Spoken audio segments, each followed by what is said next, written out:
Hello बच्चा लोग, मैं आपका इंस्ट्रक्टर आदित्य यादव आ चुका हूँ अपनी क्लास 8th की जर्नी के सेकेंड वीडियो पर, चैप्टर नंबर 1।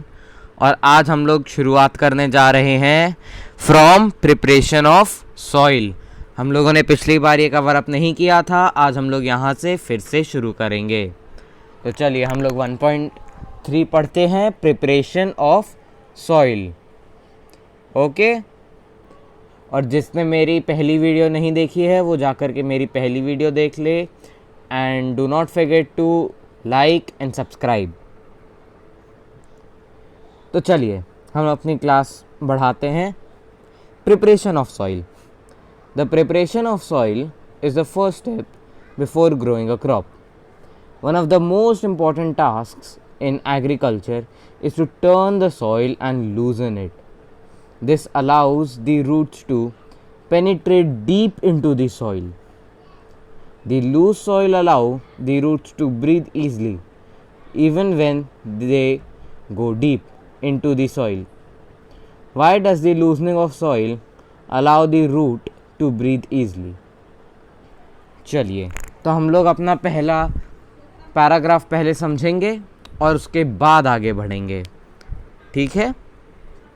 तो इसमें हमें बताया गया कि प्रिपरेशन ऑफ सॉइल हमारा पहला टास्क होता है एग्रीकल्चर का, कि जब हम लोगों को कोई फसल उगानी होती है, कोई क्रॉप उगानी होती है, तो हमारा जो पहला टास्क होता है वो होता है कि हम लोग पहले सॉइल को प्रिपेयर करें कि वो हमारी फसल उगाए, वो हमारी क्रॉप उगाए, वो उतनी फर्टाइल बने कि वो हमारी क्रॉप उगा सके, ठीक है।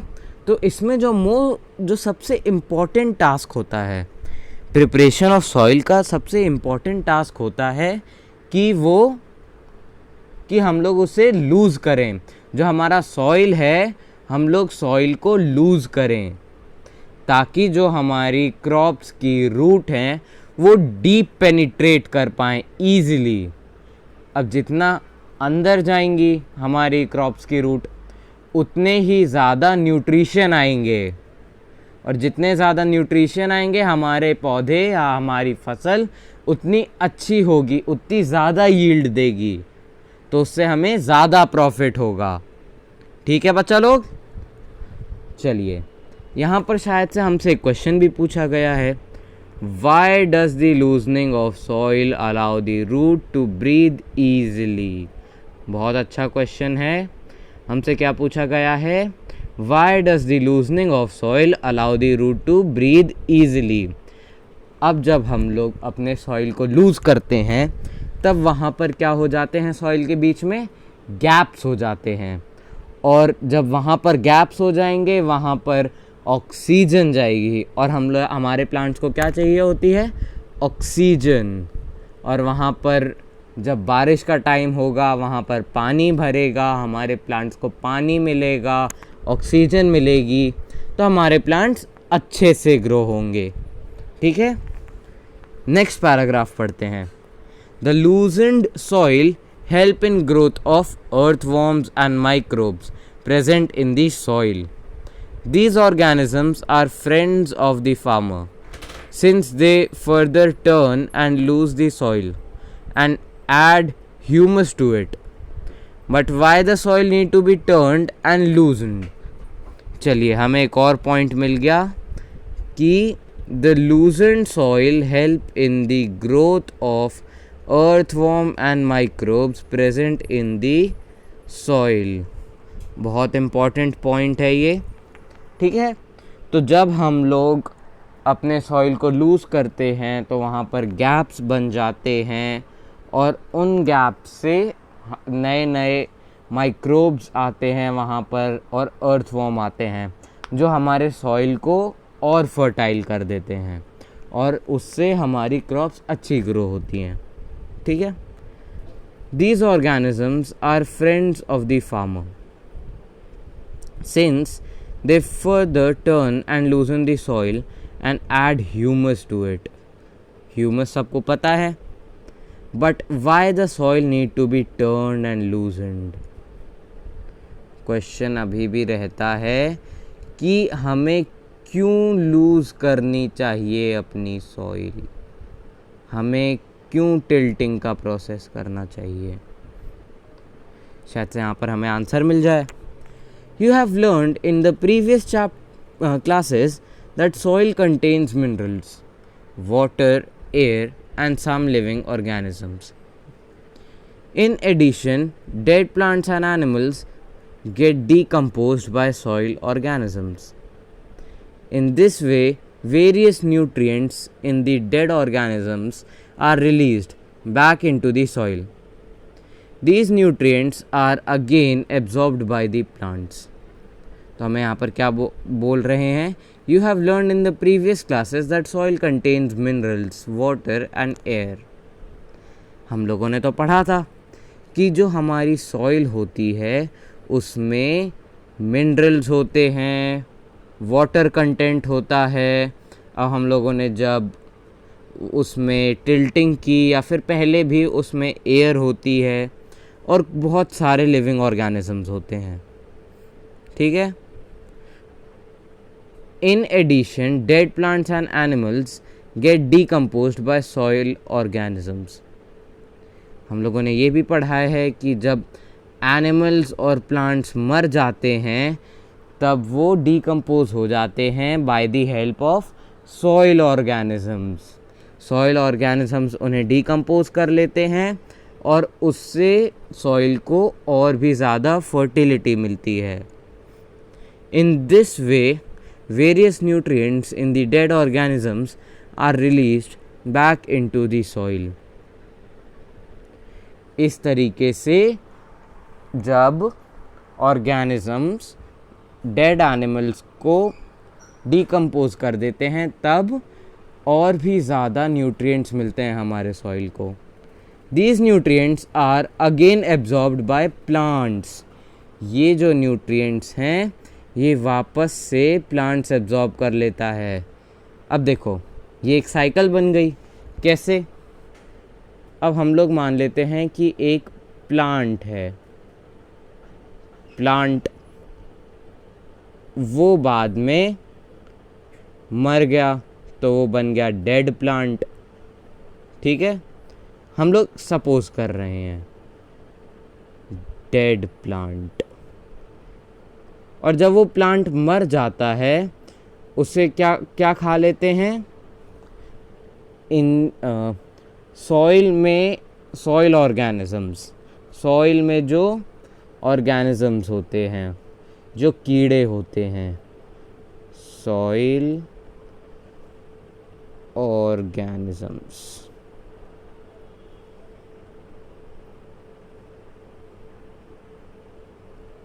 और वो न्यूट्रिएंट्स बन जाते हैं सॉइल के लिए, न्यूट्रिएंट्स। और जब वो न्यूट्रिएंट्स बन जाते हैं हमारे सॉइल के लिए तो वो होते तो सॉइल में ही हैं।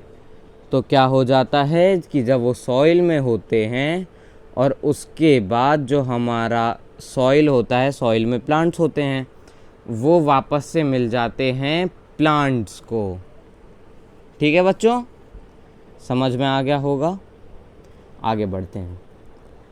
Since only a few centimetre of the top layers of soil support plant growth, turning and loosening of soil bring the nutrients rich soil to the top so that plants can use these nutrients।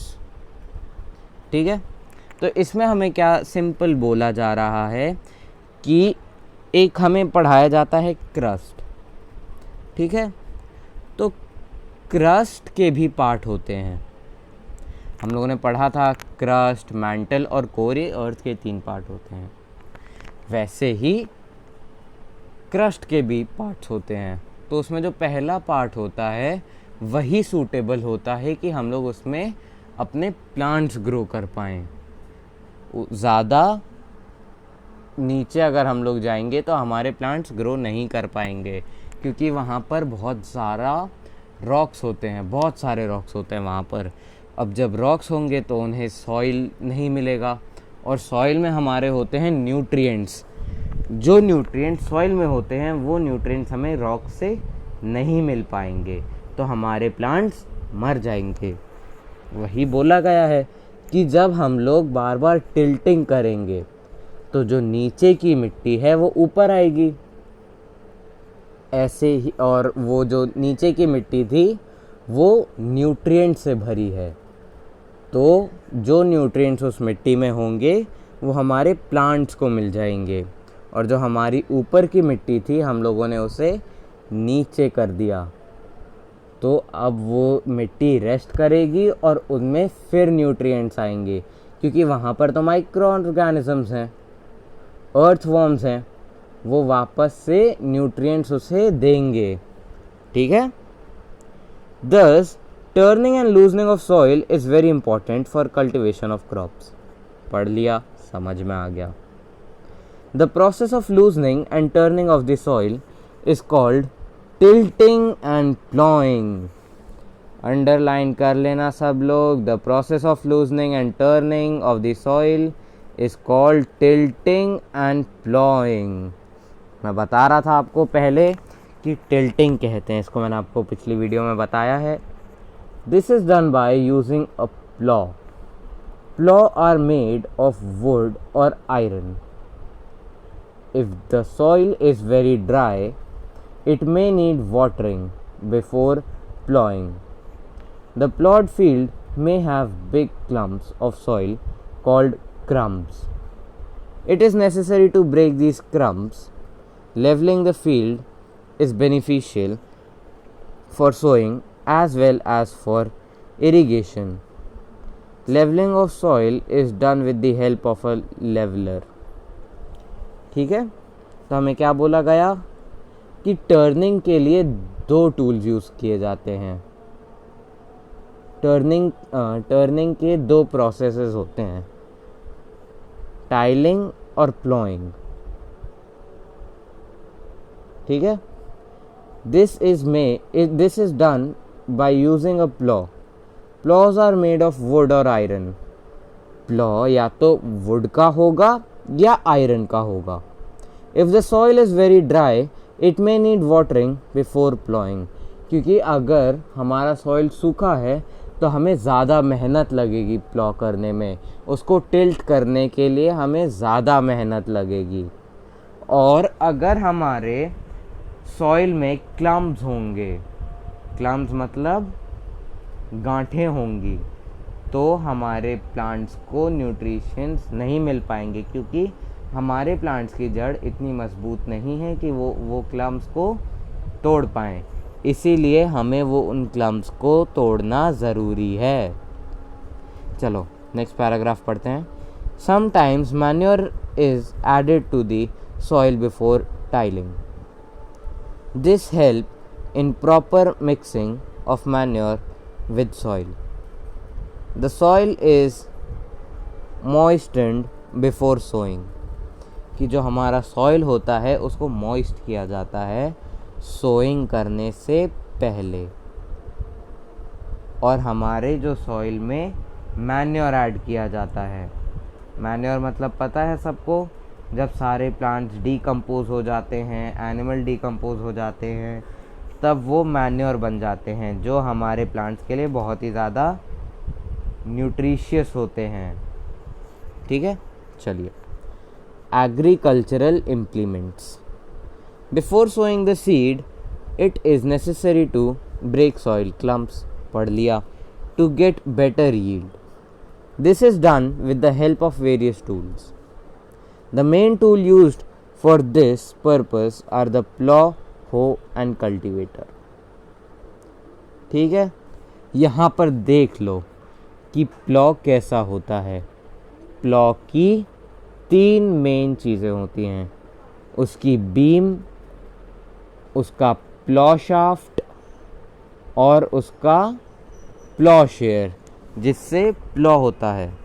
अब हम लोगों ने कई movies में देखा होगा, reality में देखा होगा कि हमेशा हम लोग बुल से प्लॉ खिंचवाते हैं। आज के टाइम पर ट्रैक्टर आ गए हैं, हार्वेस्टर आ गए हैं, पर इन ट्रेडिशनल मेथड बुल्स खींचते थे हमारे प्लॉज को, ताकि क्योंकि बुल्स के अंदर ज़्यादा ताकत होती है। ठीक है, चलिए प्लॉ। अब हम लोग प्लॉ के बारे में पढ़ते हैं। This is being used since ancient time for tiling the soil, adding fertilizer to the crop, removing the weeds and turning the soil. This is made of wood and is drawn by a pair of bulls or other animals, horses and camels. It contains a strong triangular iron strip called plowshare. The main part of the plow is a long log of wood which is called a plow shaft. There is a handle at one end of the shaft. The other end is attached to a beam which is placed on the bull's neck. One pair of bulls and a man can easily operate the plow. हमें क्या बताया गया है कि जो plough होता है वो बहुत एंशिएंट टाइम से यूज़ हुआ जा रहा है। मैंने आपको बताया था कि ट्रेडिशनल मेथड में आता है, जो हमारे पहले के ज़माने के फार्मर्स हुआ करते थे। अभी भी कई जगह पर यूज़ होता है, पर ट्रेडिशनल मेथड में आता है। तो जो पहले के ज़माने के फार्मर्स हुआ करते थे वो इसे यूज़ करते थे, और इसमें बुल्स पे हम लोग ये लगाते थे, कैमल्स पे लगाते थे और हॉर्सेस पे लगाते थे। Got it. इसकी जो शेप होती है, अब इसमें हमें क्या बताया गया है, इसकी जो शेप होती है वो होती है triangular. It contains a strong triangular iron strip called ploughshare. हम लोगों ने यहाँ पर देखा है प्लॉशेयर। प्लॉशेयर जो होता है वो बना हुआ होता है आयरन से, क्योंकि अगर हम लोग इसको भी वुड का बनाते तो वुड आयरन से कम मजबूत होती है, तो वुड तो थोड़े टाइम बाद टूट जाती, इसीलिए हम लोग यहाँ पर आयरन लगाते हैं। Got it. चलिए, the indigenous wooden plough is increasingly being replaced by iron plough nowadays. हो। अब हम लोग किसके बारे में पढ़ने जा रहे हैं, हो के बारे में। हो, it is a simple tool which is used for removing weeds and for loosening the soil. It has a long rod of wood or iron. A strong, broad and bent plate of iron is fixed to one of its end. इसमें क्या बताया गया है हमें कि हो कैसा दिखता है, हो कैसा दिखता है। ठीक है। Broad and bent plate of iron is fixed to one of its end and works like a blade. It is pulled by animal. अब देखो यहाँ पर हमें हो दिया हुआ है, ये रहा हो हमारा, दिख रहा है, ये हमारा हो है। अब इसमें हमें ग्रिप दी हुई है, ये रही हमारी ग्रिप, ये रहा हमारा हैंडल, हमारी बीम, रॉड और बेंट प्लेट जो एक ब्लेड की तरह काम करती है। ठीक है। चलो, cultivator. Nowadays ploughing is done bye tractor driven cultivator. The use of cultivator saves labour and time. देख लो यहाँ पर कल्टीवेटर कैसा है, cultivator driven by a tractor. ये रहा कल्टीवेटर, आ रहा है समझ में। हम लोगों ने यहाँ पर देख लिया कल्टीवेटर के बारे में। अब हम लोग पढ़ते हैं सोइंग। ठीक है, सोइंग मतलब जब हम लोग बीज डालते हैं, उसके बारे में हम लोग और ब्रीफली पढ़ेंगे। Sowing is an important part of crop production. Before sowing, good quality, clean and healthy seeds of a good variety are selected. Farmers prefer to use seeds which give high yield. इसमें हमें क्या बोला गया है कि sowing जो होती है उसमें हमेशा फार्मर्स सोचते हैं कि उन्हें गुड यील्ड मिले। अब गुड यील्ड एक अलग चीज़ होती है। हम लोग देखो, हम लोग एक एग्ज़ाम्पल से समझते हैं। यहाँ पर हम लोग समझ लेते हैं कि ये एक ग्रेन सीड है। माना कि ड्राइंग अच्छी नहीं है, पर एज्यूम कर लेते हैं ये हाई यील्डिंग वैरायटी है, जिसको हम लोग कहते हैं high HYV, high yielding variety seed. ठीक है, तो अगर इसका एक शाफ्ट, इसका जो हम लोग कहते हैं एक धान का तिनका, ये हाई यील्डिंग है, अगर हम लोगों ने इससे उगाया तो इसमें हमें बहुत सारे सीड्स मिलेंगे, बहुत सारे। ठीक है, समझ गए। लेकिन अगर हम लोगों ने कम यील्ड वाले सीड्स उगाए तो उसमें हमें सीड्स मिलेंगे पर ज़्यादा नहीं मिलेंगे। अब देखो, हमें यहाँ पर कितने सारे मिल रहे हैं और इसमें कितने कम मिल रहे हैं, तो इसीलिए फार्मर्स प्रेफर करते हैं कि उन्हें HYV सीड्स मिलें instead of low yielding variety seeds. Okay, चल, सिलेक्शन ऑफ सीड। यहाँ पर पहेली हमसे कुछ कह रही है। One day I saw my mother put some gram seed in a vessel and pour some water on them. After a few minutes, some seeds started to float on top. I wonder why. Some seeds float on top. चलिए, शायद से हमें इस चीज़ का भी answer मिलेगा। हम लोग पहले एक्टिविटी पढ़ लेते हैं, एक्टिविटी 1.1। ठीक है, take a break and fill half of it with water. Take a beaker and fill half of it with water. Put a handful of wheat seed and stir well. Wait for some time. अब इसमें हमें क्या बोला गया है कि हमें एक बीकर लेना है और उसमें हम लोग आधा बीकर पानी भर दें और फिर उसमें हम लोग मुट्ठी भर, हैंडफुल ऑफ व्हीट ग्रेन्स डाल दें। व्हीट ग्रेन्स डाल दें, ठीक है, व्हीट ग्रेन्स, व्हीट सीड। फिर हम लोग थोड़ी देर के लिए रुक जाएं। इसमें हमें यहाँ पर क्या बोला गया है? Are these seeds which float on the water, are there seeds which float on water, would those be lighter और heavier than those which sink? Why would they be lighter? Damage seed become hollow and are thus lighter, therefore they float on water. हमें ये बोला गया है कि अगर हमें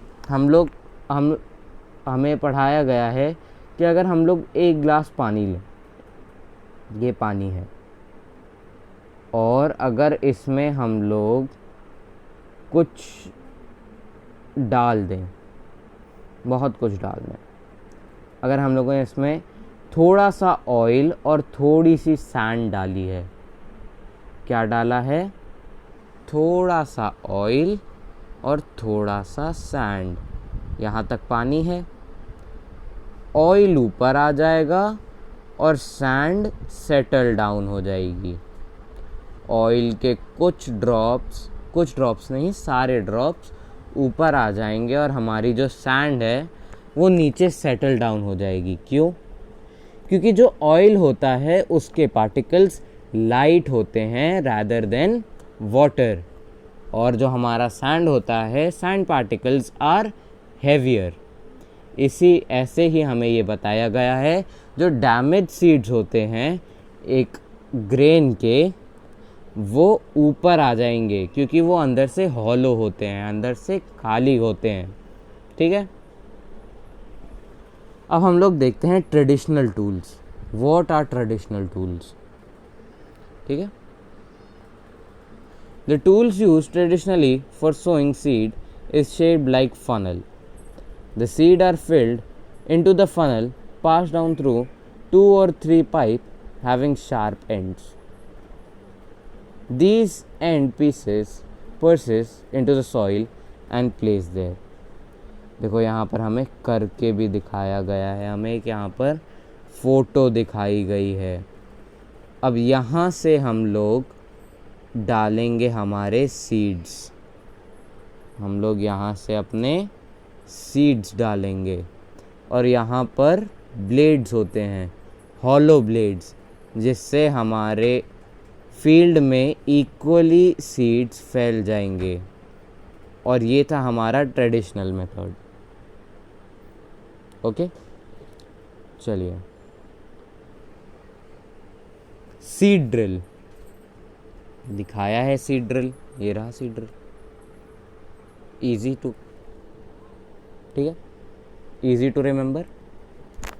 Nowadays, the seed drill is used for sowing with the help of tractors. This sow the seed uniformly at equal distance and depth. It ensures that seed get covered by the soil after sowing. This protect seed from being eaten by birds. Sowing by using a seed drill saves time and labor. अब यहाँ पर बूझो हमसे कुछ पूछ रहा है, चलो भैया पूछो बूझो। There is a nursery near my school. I found that little plant were kept in small bags. Why are they kept like this? तो यहाँ पर पहेली भी हमसे कुछ कह रही है, आप भी कहो। Seeds of a few plants such as paddy are first grown in a nursery. When they grow into seedling, they are transplanted to the field manually. Some forest plants and flowering plants are also grown in nursery.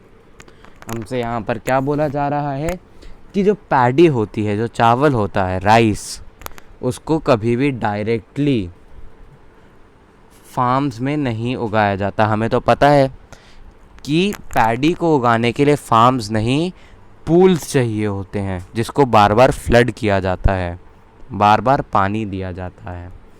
तो पहले हमारे चावलों को nurseries में उगाया जाता है, उसके बाद वो जाते हैं फार्म्स में, पूल्स में उगने के लिए। Appropriate distance between the seed is necessary to avoid overcrowding of plant. This allows plants to get sufficient sunlight, nutrients and water from the soil. At times, a few plants may have to be removed to prevent overcrowding.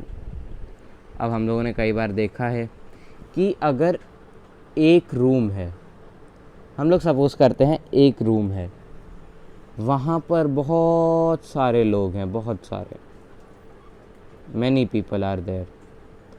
तो हम लोग कई बार लगता है कि हमें घुटन हो रही है, सांस नहीं आ रही है, क्योंकि वहाँ पर ओवर क्राउडिंग है। तो जो एक आदमी का रिसोर्स है, एक आदमी के रिसोर्स को कई सारे आदमियों में बांटा जा रहा है, तो एक आदमी की जो नीड्स हैं वो फुलफिल्ड नहीं हो पा रही है। इसी तरह से प्लांट्स के साथ होता है कि अगर हम लोग ओवर क्राउडिंग कर दें एक फार्म में, तो जो न्यूट्रिएंट्स हैं वो फुलफ़िल नहीं होंगे एक प्लांट के, ठीक है। अब हम लोग आते हैं 1.5 adding manure and fertilisers. The substance which are added to the soil in the form of nutrients for the healthy growth of plants are called manure and fertilisers. Boojho हमसे कुछ कह रहा है। I saw a healthy crop growing in a farm. In the neighboring farm, the plants were weak. Why do some plants grow better than other? चलो शायद से हमें यहाँ पर अपना आंसर मिल जाए। Soil supplied mineral nutrients to the crop plant. These nutrients are essential for the growth of plant. In certain area, farmers grow crop after crop in the same field. The field is never left uncultivated or fallow.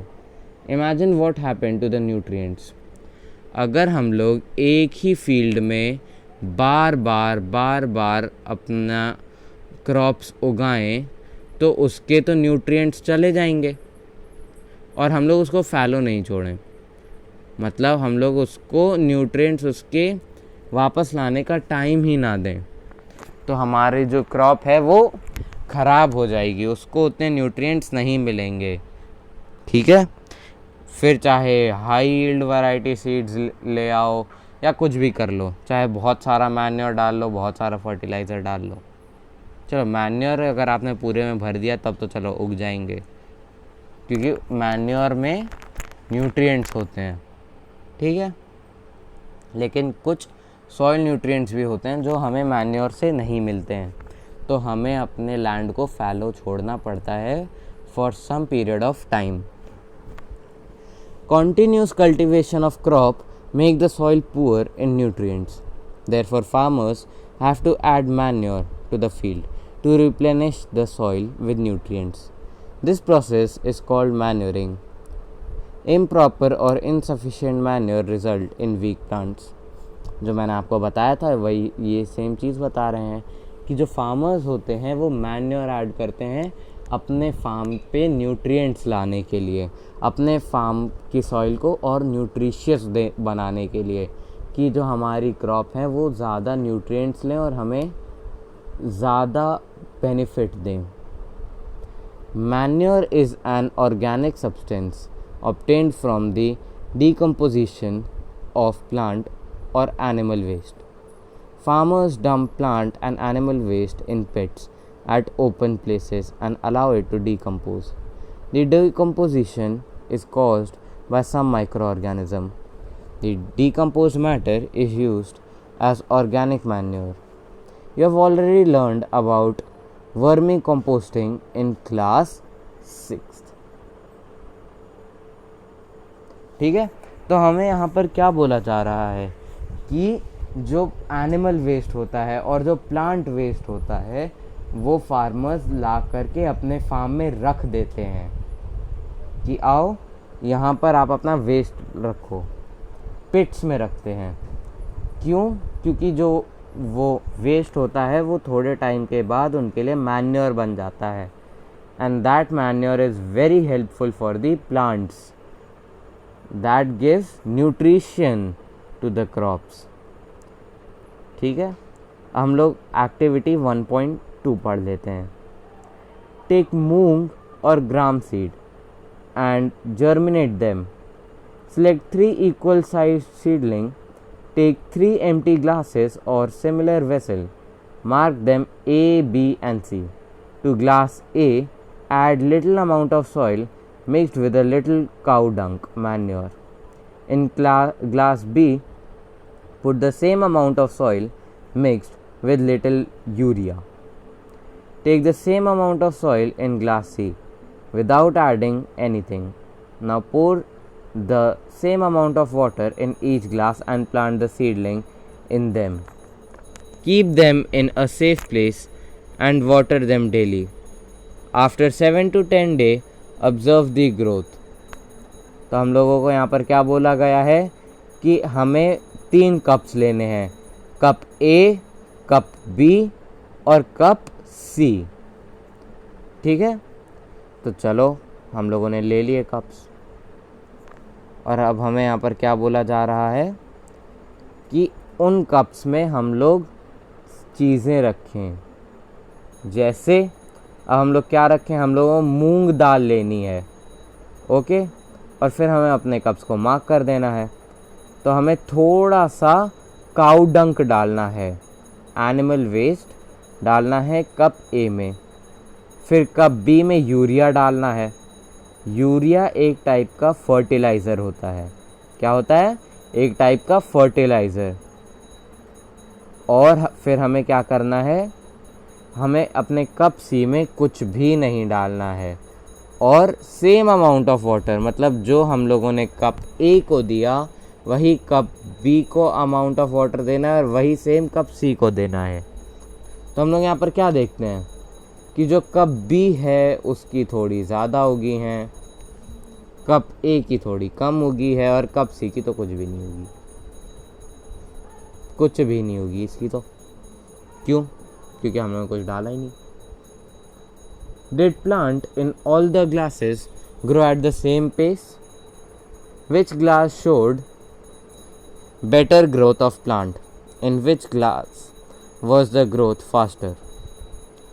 ठीक है, तो हमसे questions पूछे जा रहे हैं, शायद से हमें आंसर मिल जाए। Fertilizers are chemicals which are rich in a particular nutrient. How are they different from manure? Fertilizers are produced in factories. Some example of fertilizers are urea, ammonium sulfate, superphosphate, potassium, NPK, nitrogen phosphorus potassium. हम लोग इसे short form में क्या कहते हैं? NPK. The use of fertilizers had helped farmers to get better yield of crops such as wheat, paddy and maize. But excessive use of fertilizers had made the soil less fertile. Fertilizers have also become a source of water pollution. Therefore, in order to maintain the fertility of the soil, we have to substitute fertilizers which organic manure or leave the field uncultivated या fallow in between two crops. तो हमें यहाँ पर क्या बोला गया है कि जो फर्टिलाइज़र्स होते हैं वो फैक्ट्रीज़ में बनते हैं, वो नेचुरली नहीं बनते, और fertilisers are only helpful for a short period of time. अगर हम लोग उसे लॉन्ग पीरियड ऑफ टाइम के लिए यूज़ करें तो क्या होगा? हमारी सॉइल फर्टिलिटी ख़त्म हो जाएगी.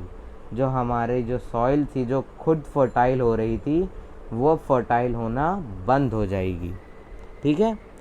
The use of manure improves soil texture as well as its water retaining capacity. It replenishes the soil with nutrients. तो जो मैन्योर होता है वो टेक्सचर और वाटर कैपेसिटी बना करके रखता है, वो हमारे सॉइल के टेक्सचर को और अच्छा करता है. It replenish the soil with nutrients. ये न्यूट्रिएंट्स वापस लेकर के आता है हमारे सॉइल की. ठीक है.